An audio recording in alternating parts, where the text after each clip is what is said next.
bisa melayani. Dan tema pagi ini, tema yang 95%, bahkan mungkin 100%, harusnya 100%, itu untuk saya nomor 1. Karena saya akan bicara tentang ketekunan. Amin.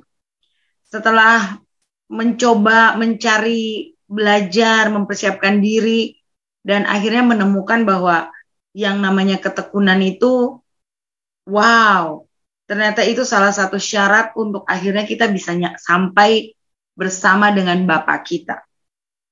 Nah, bagi orang-orang yang suka bosenan, ya, saya ini termasuk orang yang bosenan, ya,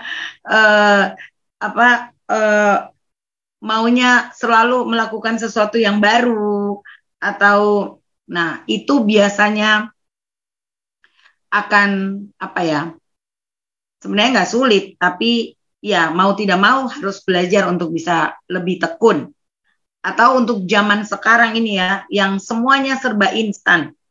Prinsipnya gini, kalau emang bisa mudah, kenapa harus dipersulit gitu ya. Jadi akhirnya segala sesuatu itu menjadi mudah, dimudahkan. Tetapi saya ingat sekali waktu kita mulai masuk awal bulan ini, awal tahun, dan dikatakan oleh Pak Gembala bahwa kekristenan itu seperti lari maraton. Nah, kalau bicara maraton, itu berarti jarak yang jauh, panjang, seumur hidup, dan harus menjaga stamina, berarti di situ ada ketekunan, di situ ada konsisten, di situ ada kesetiaan untuk sampai pada garis finish. Amin. Nah, kalau kita baca, kita lihat di dalam KBBI, bentar, maka kata ketekunan itu, saya sudah siap, adalah sebuah usaha kerja keras, ya, berkeras hati dan sungguh-sungguh, baik dalam bekerja, baik dalam belajar, juga dalam berusaha, ya. Lalu dalam Alkitab, ketekunan adalah keputusan atau ketetapan hati yang kuat untuk bersungguh-sungguh, rajin, dan tuntas dalam melakukan apapun. Saya ingat dulu saya juga di dalam beberapa tempat pekerjaan sebelum akhirnya ada di dalam dunia pelayanan, saya sempat menjadi orang yang menginterview orang yang mau masuk kerja, dan biasanya kita akan tanya, kita akan lihat berapa tahun seseorang itu bekerja, karena di situ akan menunjukkan kesetiaannya, tipenya tuh tipe yang tekun atau penyabar atau orang yang seperti bosanan dan sebagainya. Dan itu pasti ada nilai plus untuk seseorang yang misalnya bisa bertahun-tahun di dalam satu tempat pekerjaan, ya. Nah, secara lebih luas atau misalnya lebih bebas, saya sempat lihat di dictionary yang lain, arti kata ketekunan itu diterjemahkan terus melakukan sesuatu sekalipun melewati kesulitan, sekalipun ada penundaan, tetapi dia akan terus melakukannya sampai meraih kesuksesan. Nah, kalau kita lihat terjemahan-terjemahan seperti ini, maka ada satu kata yang muncul, yaitu penderitaan atau selalu ada proses, ya. Nah, dalam Alkitab, kata ketekunan itu diterjemahkan dengan hupomone. Kalau secara bebasnya dibilang tabah, yang artinya bertahan. Lebih disoroti ketabahan dan iman. Dan ada hal yang berkaitan, dua hal yang berkaitan erat. Seperti, mari kita lihat di dalam 1 Tesalonika 1 ayat 3. Di dalam 1 Tesalonika 1 ayat 3,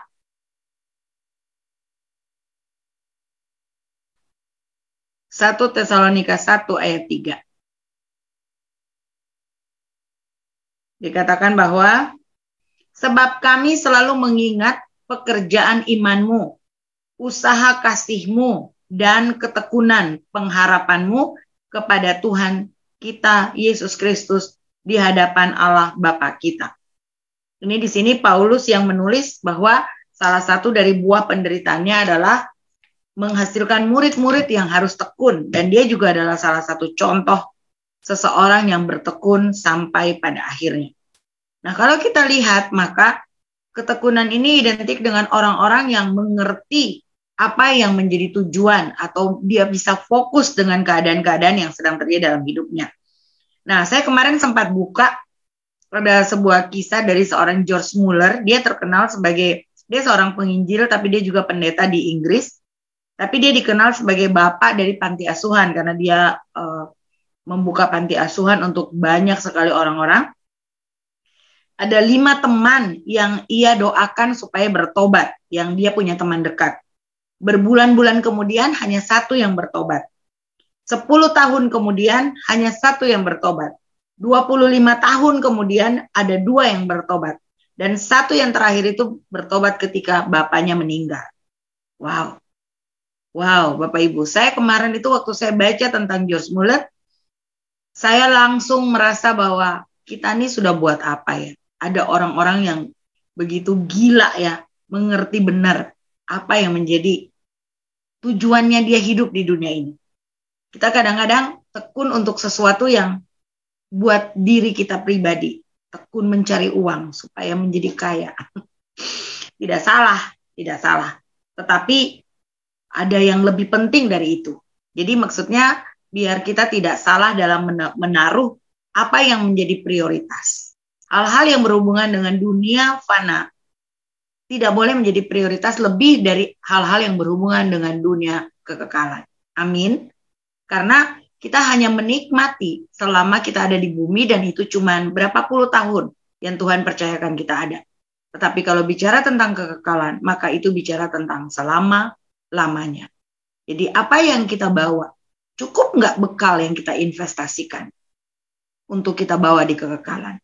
Bisa nggak masuk dalam standarnya kekekalan? Nah, itu harus menjadi perenungan terdalam supaya kita tidak menyesal. Ya, kita harus melihat bahwa bukan hidup di sini akhir dari hidup kita, tapi ada hidup yang lain. Kalau Alkitab, tokoh yang menggambarkan ketekunan itu banyak. Salah satunya misalnya Ayub. Ya, kita tahu sekali kalau kita bicara penderitaan, saya kadang-kadang baik saya sharing dengan teman atau saya lagi konseling dengan jemaat atau saya bicara untuk diri saya kalau saya mengalami sesuatu, belum sampai kayak Ayub. Nggak usah dibesar-besarin persoalan kita. Ya, coba bayangin, 1 anak meninggal, kita udah kayak apa? Betul nggak sih? Apalagi kalau 7, 10, wow. Belum lagi harta. Ya, udah jatuh, ketimpa tangga, ada singa pula di situ. Wow, kayaknya udah nggak bisa lari kemana-mana gitu ya. Nah, kita lihat di dalam Ayub, dimulai dari Ayub 1 ayat 1, menggambarkan siapa Ayub. Dia saleh, dia jujur, dia takut akan Allah, dan menjauhi kejahatan. Lalu di ayat berikutnya, kita semua sudah tahu bahwa di dalam pasal 1 saja sudah langsung terjadi 2 peristiwa yang bertolak belakang. Seorang yang saleh, jujur, takut akan Allah, menjauhi kejahatan. Kemudian betapa banyaknya laporan tentang bencana yang menimpa. Semua, baik harta kekayaannya, baik anak-anaknya, bahkan finally dia menyerang dirinya sendiri. Tapi itu dimulai dengan ketika Tuhan membanggakan Ayub di hadapan setan. Kita sangat tahu bahkan kalau mau dibilang kisah Ayub itu dibilang kisah paling menderita, ya. Tapi jangan lupa di ayat 42-nya adalah happy ending dari kisah ini. Yakobus 5 ayat 11. Coba kita lihat. Yakobus 5 ayat 11. Dikatakan, sesungguhnya kami menyebut mereka berbahagia, yaitu mereka yang telah bertekun. Kamu telah mendengar tentang ketekunan Ayub dan kamu telah tahu apa yang pada akhirnya disediakan Tuhan baginya karena Tuhan Maha Penyayang dan penuh belas kasihan.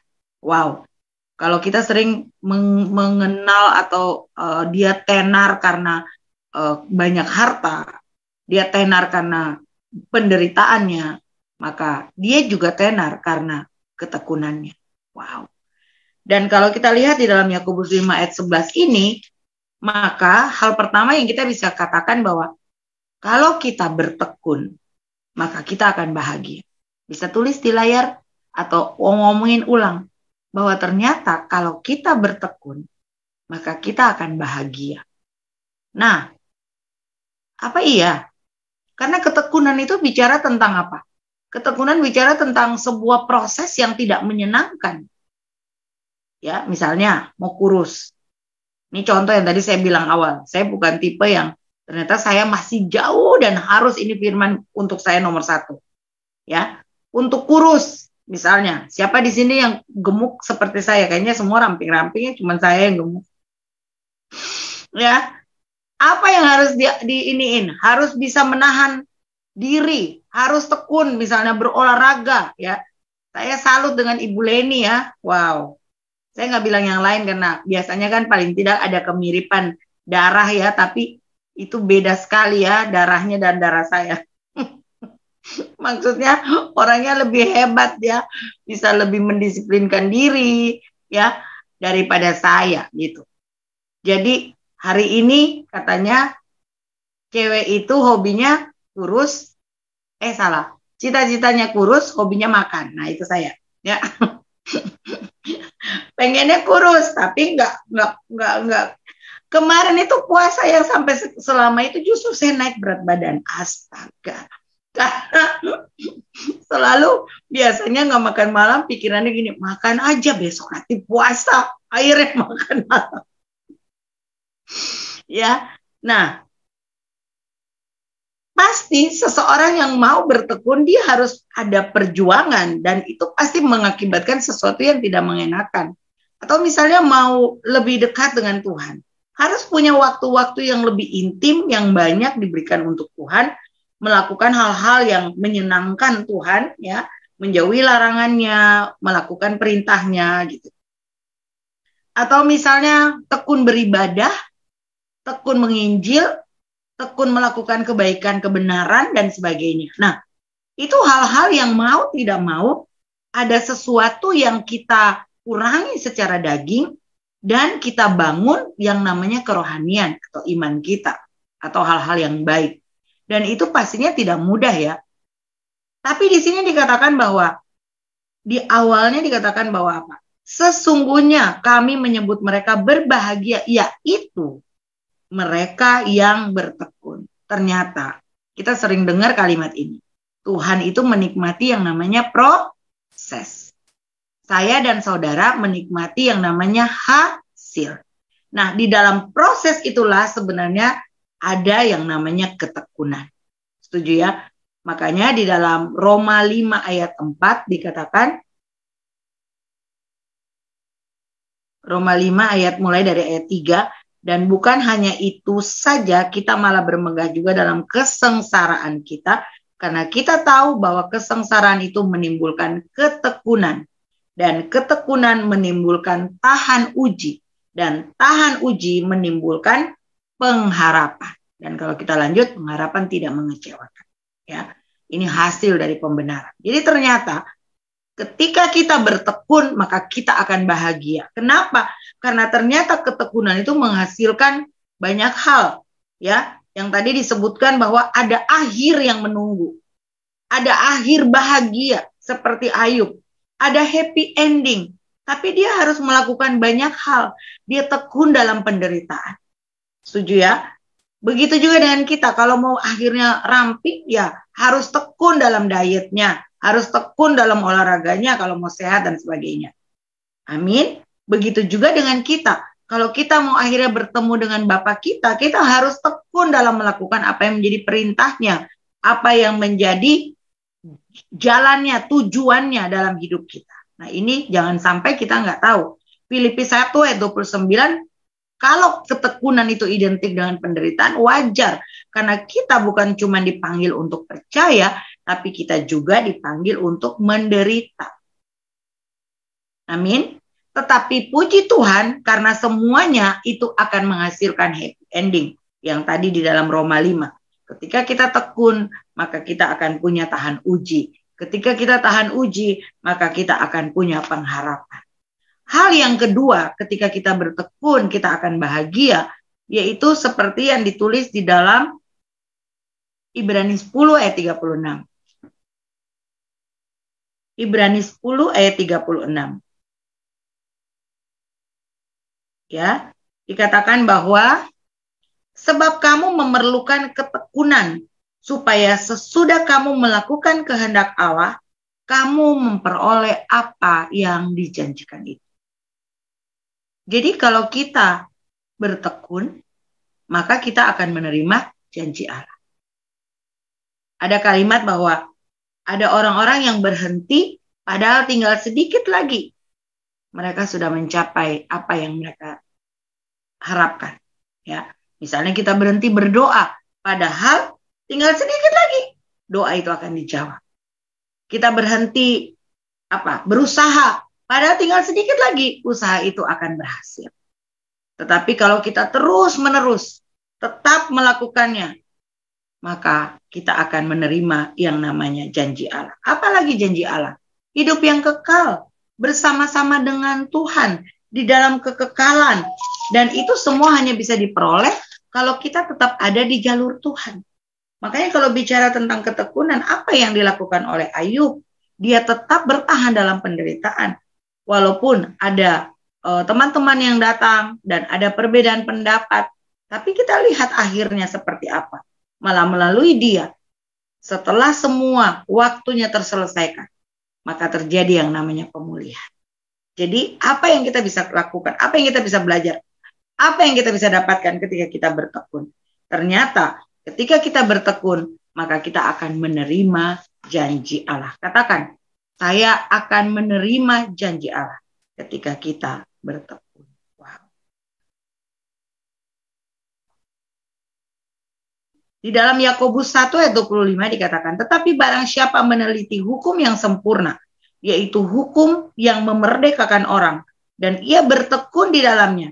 Jadi bukan hanya untuk mendengar, untuk melupakannya, tetapi sungguh-sungguh melakukan, maka ia akan berbahagia oleh perbuatannya. Ini tadi poin 1 ya.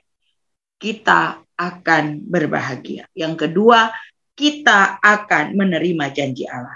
Apalagi yang akan kita terima ketika kita bertekun?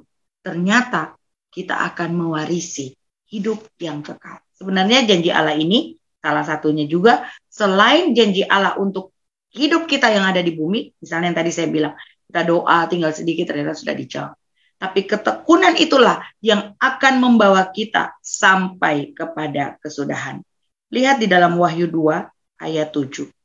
Dikatakan bahwa siapa bertelinga, hendaklah ia mendengarkan apa yang dikatakan Roh kepada jemaat-jemaat. Barang siapa menang, dia akan kuberi makan dari pohon kehidupan yang ada di Taman Firdaus. Ini bicara tentang adanya ketekunan sampai pada akhirnya. Aku tahu kesusahanmu dan kemiskinanmu, Sunda. Saya kok jadi hilang ayatnya ya. Sorry, 1 ayat 9 kalau nggak salah. Ya, oke. Aku Yohanes, saudara dan sekutumu dalam kesusahan, dalam kerajaan, dalam ketekunan menantikan Yesus. 1 ayat 9. Berada di pulau yang bernama Patmos. Itu tadi juga ayat 2 ayat 7. Bernama Patmos oleh karena firman Allah dan kesaksian yang diberikan oleh Yesus. Jadi ini bicara tentang bagaimana adanya kita tetap bertekun sampai kita menerima yang namanya hidup kekal. Lalu di dalam Kolose 1 ayat 23. Kolose 1 ayat 23 dikatakan bahwa sebab itu kamu harus bertekun dalam iman. Tetap teguh dan tidak bergoncang. Dan jangan mau digeser dari pengharapan Injil yang telah kamu dengar dan yang telah dikabarkan di seluruh alam di bawah langit. Dan yang aku ini Paulus telah menjadi pelayan. Saudara, jangan berhenti hanya karena persoalan-persoalan sebentar, persoalan-persoalan yang tidak akan abadi dalam hidup kita. Ya. Percaya bahwa ketika kita tetap tekun mengikut Tuhan, mengiring Tuhan, melayani Tuhan, melakukan kebenaran, melakukan apa yang diperintahkan Tuhan, maka kita akan berakhir bersama-sama dengan Tuhan. Amin. Tekun dalam mencapai tujuan. Apa tujuan kita? Tujuan kita tentunya adalah bersama dengan Tuhan Yesus. Siapa yang tidak mau dengan Tuhan Yesus? Pasti kita semua mau, ya. Di dalam Ibrani 12 dikatakan, karena kita mempunyai banyak saksi bagaikan awan yang mengelilingi kita, marilah kita menanggalkan semua beban dan dosa yang begitu merintangi kita dan berlomba dengan tekun. Berlomba dengan tekun dalam perlombaan yang diwajibkan bagi kita. Wow. Jangan berhenti hanya karena apa yang sedang kita alami, sakit atau doa-doa yang pergumulan-pergumulan yang berat. Percayalah ya bahwa kita harus tetap tekun dalam apapun sesuai dengan keinginan Tuhan. Apa yang menjadi pegangan kita? Karena ternyata Bapak Ibu, kita tidak berjuang sendiri. Ingat ya, kita tidak berjuang sendiri. Jadi jangan bilang gini, aduh saya ini sudah segini. Ingat gak wanita pendarahan? Dia juga cukup lama loh, baru pada saatnya. Dia tetap punya rasa, punya iman bahwa apa? Asalku jamah saja. Artinya apa? Artinya ternyata sekian tahun penderitaan itu tidak membuat dia kecewa, tidak membuat dia pahit, tidak membuat dia berhenti positif, berhenti untuk berharap, ya.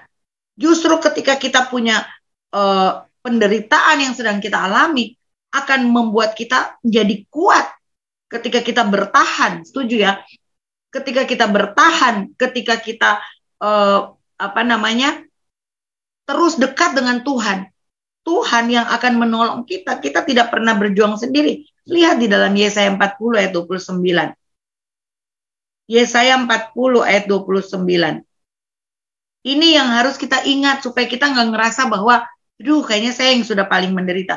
Dia memberi kekuatan kepada yang lelah. Hari ini Anda lelah? Cari Tuhan. Dan menambah semangat kepada yang tiada berdaya. Ya. Bahkan kalau ayat tema tahunan kita di dalam Yesaya kan dikatakan orang yang menanti-nantikan Tuhan akan diberi kekuatan baru. Jadi kita tidak pernah sendiri. Apa yang harus kita kembangkan? Dekat dengan Tuhan. Nanti-nantikan Tuhan.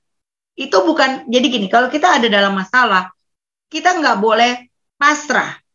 Ya, dalam pengertian pasrah ini menyerah. Tapi kita harus berserah. Jadi beda ya. Menyerah tuh artinya ya udahlah, udah kayaknya nasibku begini aja, udahlah gitu. Bahkan ada teman yang memang betul-betul dia ngomong dengan saya bahwa dekat dengan Tuhan itu malah banyak masalahnya. Iya ya, betul ya. Banyak doa itu malah banyak problemanya. Iya, saya bilang iya. Karena itu bentuk Tuhan mendidik kita. Kita bukan anak-anak gampangan. Kita disiapkan untuk surga, dan surga itu punya standar gitu. Datang ke rumah seseorang, kita nggak bisa pakai standarnya kita. Biasa angkat kaki, rumah itu nggak bisa, ya kita nggak bisa. Atau misalnya makan di meja berantakan, ya nggak bisa. Misalnya masuk di rumah yang orangnya tertata. Jadi pastilah surga juga punya aturan. Nah, dari mana dapat gambarannya? Kita kan anak-anak kerajaan, amin ya. Jadi mari kita bertahan di dalam apapun yang sedang kita alami, karena kita tidak sendiri. Satu hal yang membuat kita mulai merasa capek karena kita berpikir, that is our battle. Ini adalah perjuangan kita. No. Tuhan menyertai kita. Dia tidak pernah meninggalkan kita sendiri. Yang salah itu ketika kita tidak melibatkan Dia. Amin ya. Ingat, ketekunan itu akan selalu berujung pada pengharapan. Jadi kita tidak boleh mudah menyerah. Kita harus tetap optimis dan jangan pesimis. Lihat di dalam Roma 5 ayat 4. Tadi kayaknya saya sudah baca ya.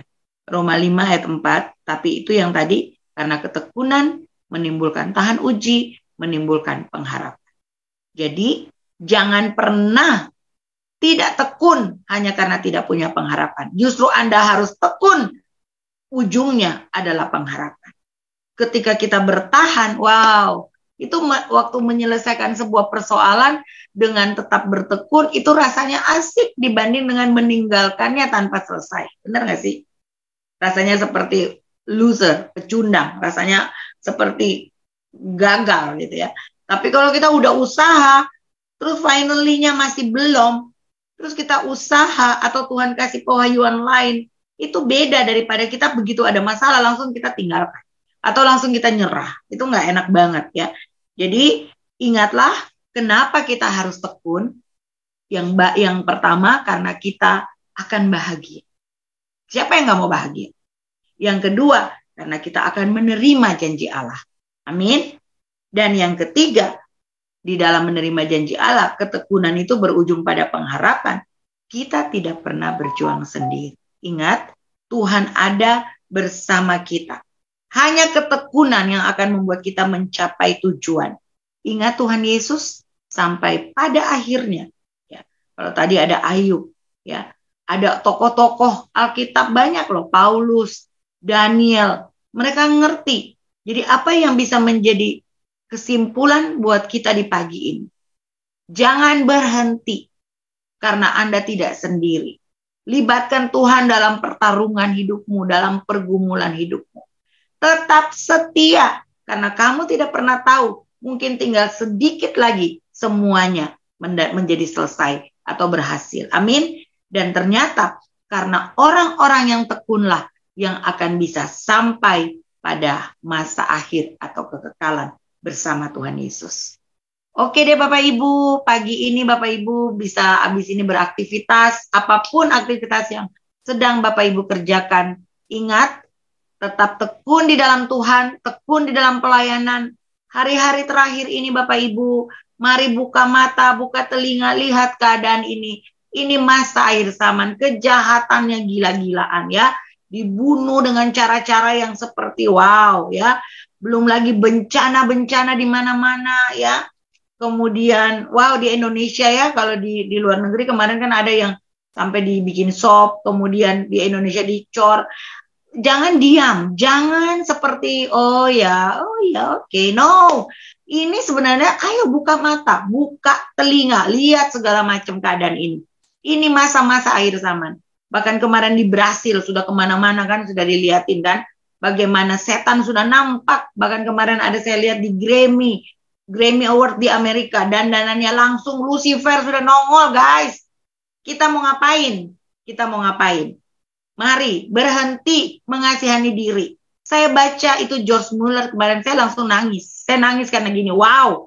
Saya ini masih mikir, aduh gimana ya, aku belum punya rumah, aku belum punya ini, aku belum punya itu, dan sebagainya, dan sebagainya. Padahal ada orang-orang yang malah mikir, gimana ya saya bisa buat supaya jangan sampai mati setuju terjadi. Atau misalnya yang dibilang, kapan aku lihat engkau menderita, kapan aku lihat engkau di penjara, kapan aku... Dan itu kita lakukan buat orang-orang yang di sekitar kita. Dan ingat bahwa semua pemulihan itu terjadi. Kalau hari ini masih ada marah dengan orang, berhenti. Lakukan yang benar. Bukan tekun dalam kejahatan, tekun dalam kebenaran. Amin. Kalau masih marah sama orang, ampuni. Ya. Buat baik saja. Kita cari teman lebih baik daripada kita cari musuh. Setuju ya? Dan Ayub sebelum akhirnya dia mendapatkan pemulihan segala sesuatu, apa yang harus dia kerjakan di ujung-ujungnya? Dia harus penyelesaian. Kita punya penyelesaian apa?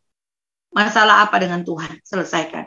Tapi juga apa dengan sesama? Karena Ayub juga disuruh terakhir apa? Dia mendoakan teman-temannya, memberkati mereka. Dan finally, dia dibebaskan. Dia dipulihkan lebih dari apa yang dia bisa pikirkan.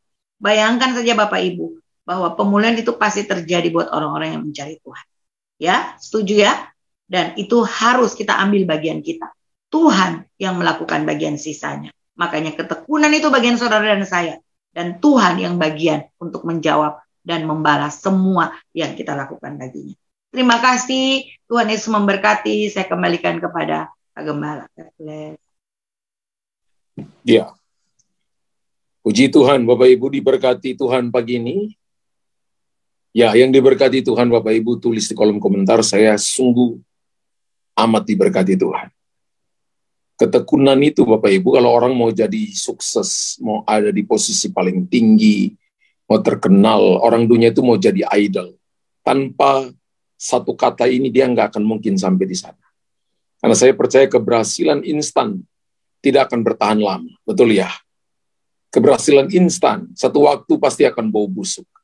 Orang yang cari muka, orang yang mencoba untuk motong kompas, masuk finish dengan cara-cara yang melanggar aturan, ketahuan, saudara. Anda lihat beberapa atlet olahraga menang dalam hal olahraga, entah itu lari, entah itu angkat besi dan sebagainya, tapi satu waktu kedapatan bahwa mereka doping. Maka mereka dicabut seluruh medali mereka, bahkan mereka dilarang untuk menjadi atlet seumur hidup mereka. Karena mereka mencoba mendapatkan kemenangan dengan cara-cara yang tidak sesuai dengan aturan. Mereka tidak mau melewati ketekunan. Karena kata ini kan dari kata hopomeno. Hopomeno itu sebenarnya punya 3 arti besar. Tadi Ibu Yoma sudah jelaskan beberapa hal besar. Punya 3 arti besar. Yang pertama itu saya sebutkan triple P, 3P. Punya daya tahan. Yang kedua punya keteguhan. Dan yang ketiga punya kesabaran dalam menunggu. Siapa yang bisa kalahkan orang ini kalau dia punya daya tahan? Siapa yang bisa kalahkan orang ini? Merebut mahkota dari orang ini kalau dia punya keteguhan hati. Kalau ketemu dengan orang ini selalu dia berkata, aku punya masalah, tapi aku percaya Tuhan nolong. Orang ini sedang dibawa dalam jalur ketekunan. Dan punya kesabaran dalam menunggu. Banyak orang yang kelihatan ibadah, kelihatan baca Alkitab, kelihatan melayani, kelihatan melakukan semuanya, tapi dia nggak punya hopomeno. Dia nggak punya daya tahan. Dia mudah menyerah. Dia nggak punya ketekunan. Yang ketiga, dia nggak punya kesabaran dalam menunggu. Tuhan mau kita punya 3 hal ini untuk melengkapi apa yang tadi disampaikan oleh Ibu Yoma. Dan saya percaya bahwa ketika Bapak Ibu melatih ini terus-menerus, maka kita akan jadi pemenang kehidupan. Karena 5 mahkota yang Tuhan sediakan kepada kita itu akan diberikan kepada mereka yang melakukan ketekunan sampai akhir.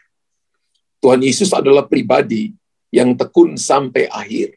Tekun menderita di atas kayu salib, menebus dosa saudara dan saya. Dipakai sebuah jembatan kata itu, yaitu namanya ketekunan. Puji Tuhan Bapak Ibu. Bapak di sorga, terima kasih pagi hari ini. Kami telah mendengarkan firman-Mu. Dan kami percaya firman-Mu, ya dan amin. Hamba berdoa pagi hari ini, bagi umat-Mu Tuhan, ketika mereka dengarkan firman di pagi hari ini, benar-benar mereka mau belajar hidup dalam ketekunan. Sebab hanya itu yang membawa mereka masuk di dalam perjumpaan ilahi dengan Tuhan. Untuk melihat perkara-perkara besar, perkara-perkara mulia, dan nama Tuhan dipermuliakan. Hamba berdoa dalam nama Tuhan Yesus,